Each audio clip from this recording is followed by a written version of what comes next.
At every sporting event I attend, people are talking about how you have reinvented the wheel when it comes to developing young baseball and softball players into great hitters by conditioning and training them to eliminate hitting pop-ups and infield grounder.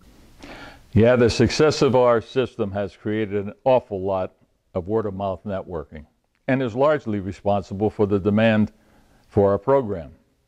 The system is so great we've had to put together a licensing program so young players everywhere can enjoy the benefits of our system.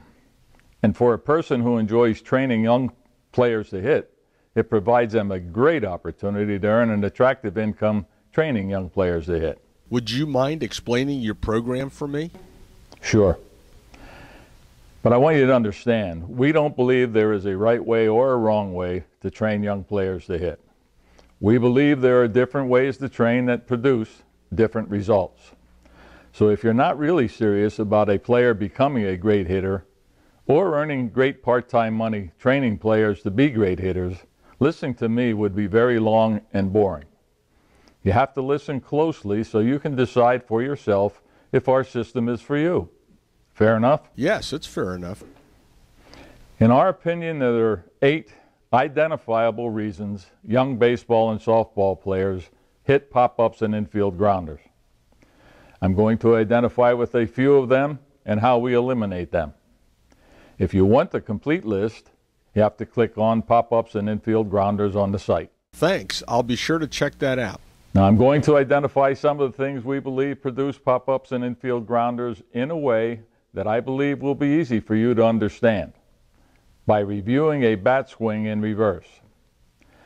The things that produce pop-ups and infield grounders, as far as we're concerned, the ball's contact on the bat is partially or completely outside the sweet spot area of the bat.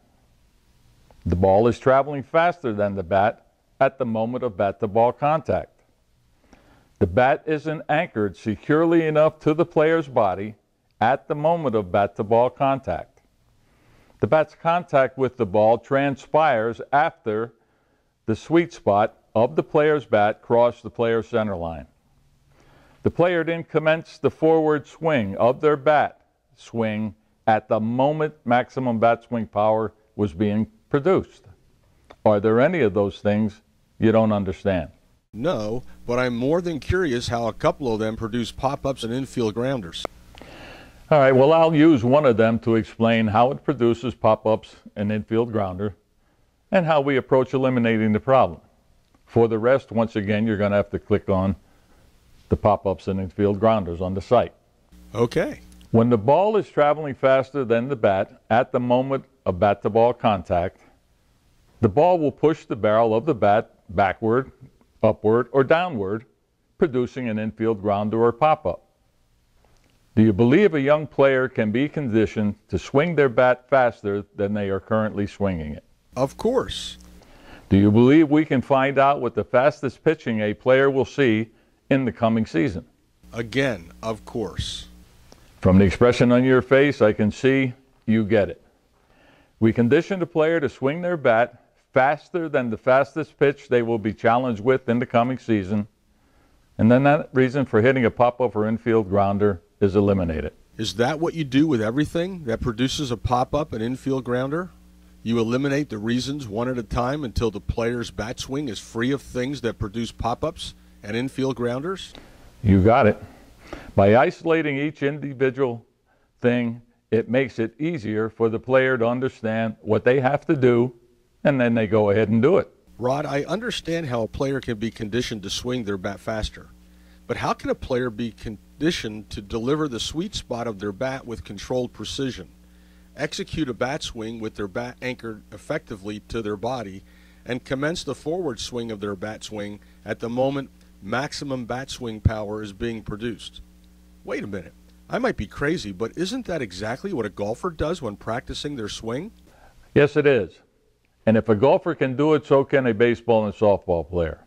So let's first analyze how a golfer produces their club swing power. A golfer's club swing power begins with whatever power their arms and shoulders provide, based on how big and strong the golfer is. A golfer's swing also produces tension and torsion energy that can be added to the power of their arms and shoulders, and altogether is referred to as their club swing power. An example of tension power is when you stretch a rubber band.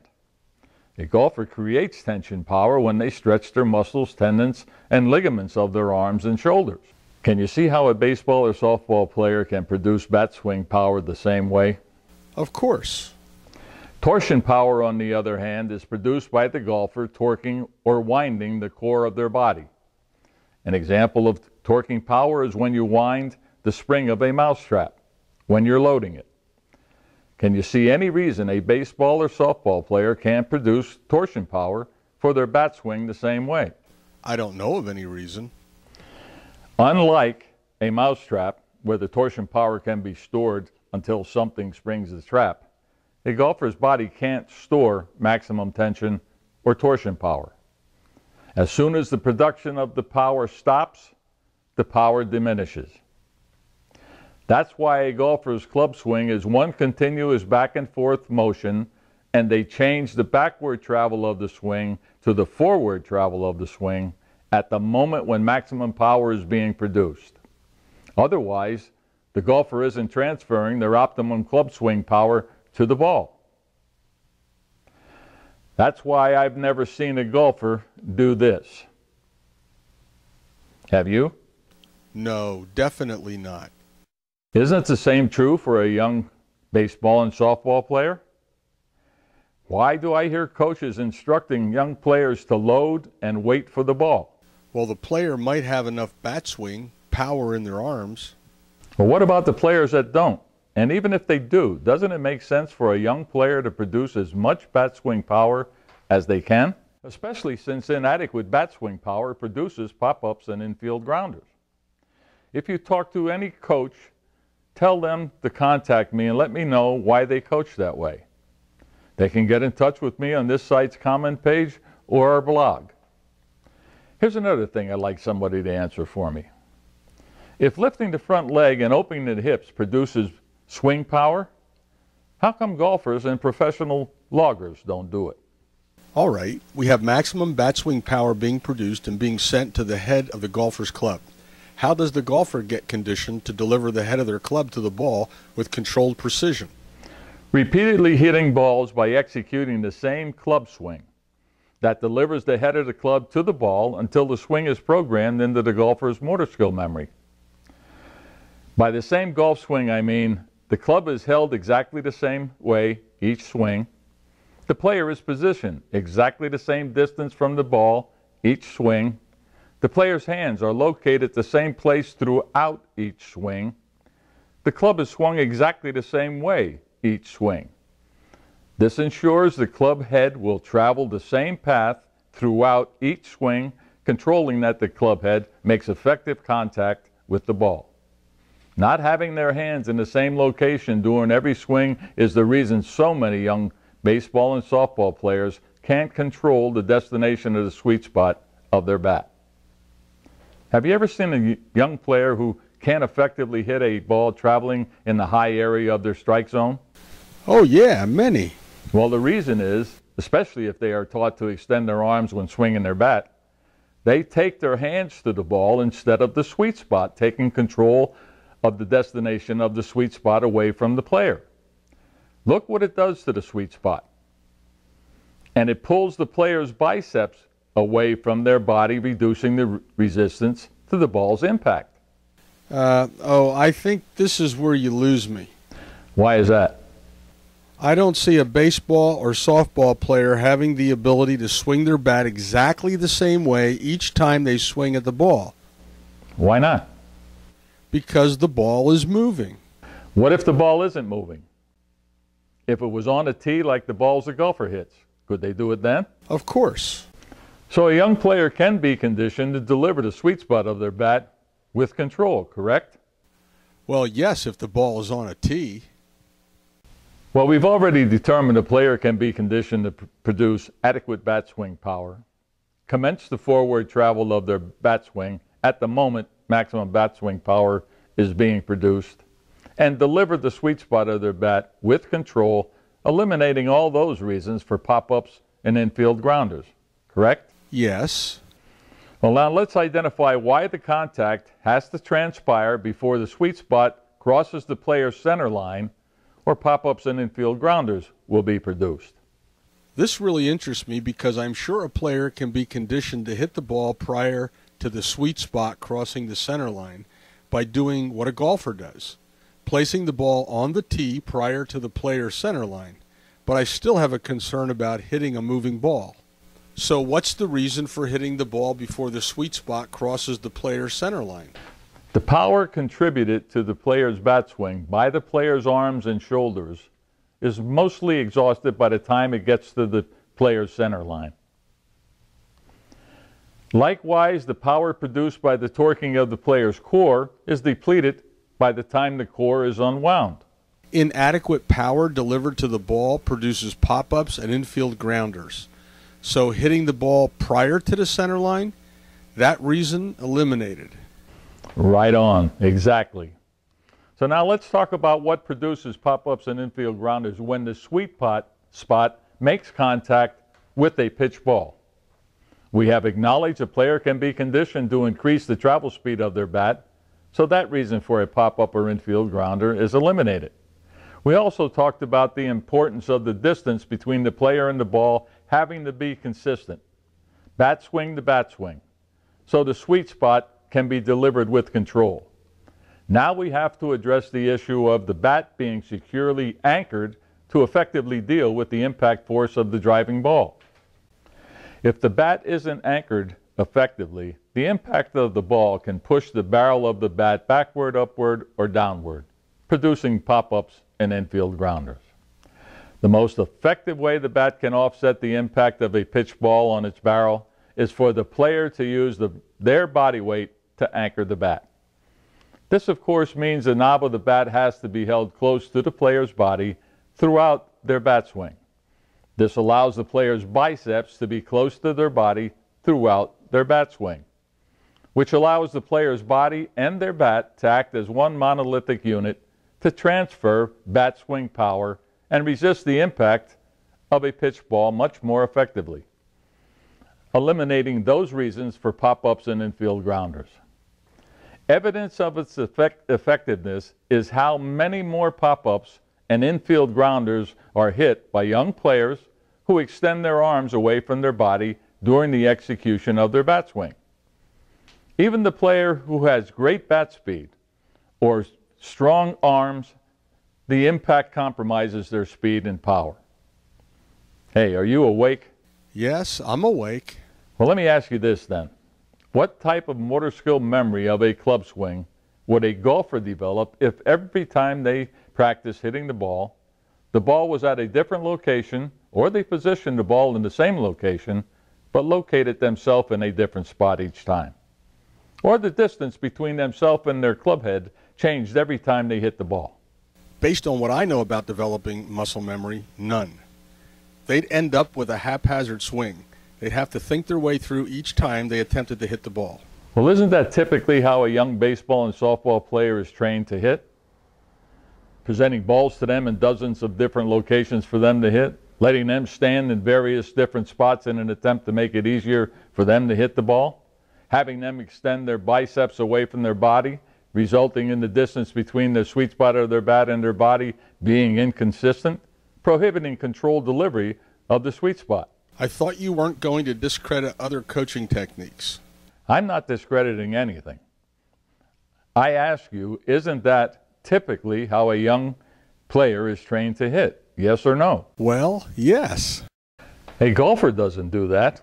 They develop a motor skill memory of a club swing that produces maximum swing power, then commences the forward swing of their club when the maximum power is being produced, and delivers the club head in a manner that will make contact with the ball prior to the club head crossing the player's center line, so maximum power is transferred to the ball by hitting balls off a tee. Why can't a baseball or softball player do the same thing? Because they have to hit a moving ball? That doesn't prevent the player from accomplishing everything but hitting a moving ball, correct? No, it doesn't. But hitting the ball is a pretty important part of batting. Well, what do you believe would prevent a player from hitting the moving ball? Timing. Timing meaning what exactly? Not having the ability to start their bat swing quick enough and have their bat travel fast enough to hit the moving ball? Now, we've already agreed a player can increase the speed of their bat swing, correct? Correct. Do you believe a player can be conditioned to start their bat swing quick enough to hit a pitching ball? Of course, players hit pitched balls all the time. Case closed. Let me explain how we eliminate another reason for hitting pop-ups and infield grounders: the loss of the visual focus on the ball as it approaches the player. The tee the player hits balls off to develop their bat swing motor skill memory is placed deep on the outside edge of home plate. The ball is located at the bottom of the player's strike zone. Once the bat swing motor skill memory is developed, all we have to do is have the player understand where the balls traveling in all other lanes of their strike zone need to be hit. We then place the balls on a tee at those spots and have the player repeatedly hit balls off of those tees.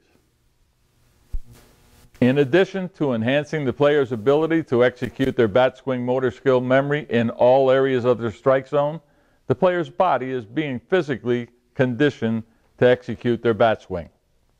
We do this with our L-Rod. This also does one other very important thing. It eliminates any weak spot in the player's strike zone that a pitcher could take advantage of. Players conditioned and trained with our system don't have to wait for their pitch. They don't have to lay off of the strikes in the high area of their strike zone. If it's a strike, it's their pitch. Plus, we consistently increase how quick the player's bat swing starts. This produces a bat swing motor skill memory of a bat swing that won't impulsively want to swing at a ball traveling outside the player's strike zone. This eliminates the need for the player's mind to have to deal with, is it a strike? What should I be doing with my back foot? Is the ball inside or outside? Should I swing or not? And how far do I have to extend my arms to hit the ball? All while the ball is bearing down on them. The only thing the player's mind has to do is decide when the player should swing the bat. And that reason for a pop-up or infield grounder is eliminated. And then what? Well, then the player is ready to develop the timing to hit balls that will be pitched to them in the upcoming season. Once that timing is in place, all the player has to do to prepare themselves for the next level of pitching that they'll be challenged with is increase the quickness of the start of their bat swing and increase the travel speed of the barrel of their bat, both of which we agree can be accomplished. And they'll be good to go. If you want more information on our system, visit our site, haneyhitting.com, and click on System. You know, this is such a different approach to conditioning a young baseball and softball player to hit, and it sounds so easy. It's a little difficult believing it works so well. That's why we tell parents and coaches who are considering using our system to train a player and people applying to be licensed to go to haneyhitting.com and check our testimonials. Talking about licensing, what's that about? The licensing format is an effort on our part to provide the benefit of our system to young players everywhere in a manner that allows us to maintain control of the quality of training the players receive. Something I'm sure you agree is important. Of course, but it would be so much easier for you just to sell the system and not worry about how it's used. And doing it your way adds to the cost. Initially, yes. But because the cost of our licensing is so inexpensive and the copyrighted system is so easy to learn, a person can quickly be in a position earning money training young players to hit. This allows a licensee to quickly recoup their initial investment and then earn an attractive income while building equity into their business. You don't have to have any experience, but we do require you qualify via our background and drug policies. And you have to agree to provide free lessons for a player who can't afford to pay for them. If you want information on our licensing, go to haneyhitting.com and click on Licensing. Rod, I really appreciate you taking the time to explain things for me. Thank you. It's been my pleasure. Let's get busy developing young baseball and softball players into great hitters. and let them decide for themselves if they want to play rather than quit because they think they aren't good enough to hit high school pitching. Franchise opportunities for sports can be both profitable and fun.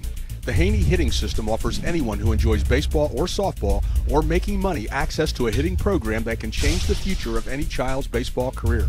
You can make a difference and make money doing it. Visit our website today for the whole story.